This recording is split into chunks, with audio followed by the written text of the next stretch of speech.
Hi everyone! In this video, I'll be teaching you how to fix Apex Legends cross progression not showing up.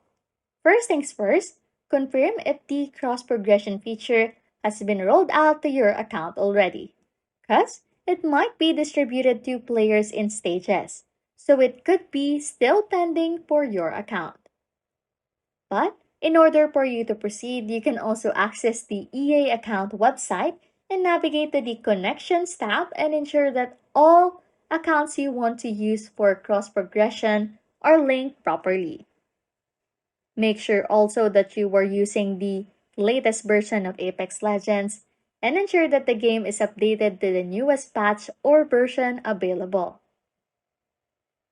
It is recommended also to restart the game and your gaming device to ensure any temporary issues are resolved. Try also logging in and out of your EA account within the game to refresh the connection. However, if the previous steps fail, you might consider unlinking then relinking your accounts. But bear in mind that doing this will reset your cross progression progress.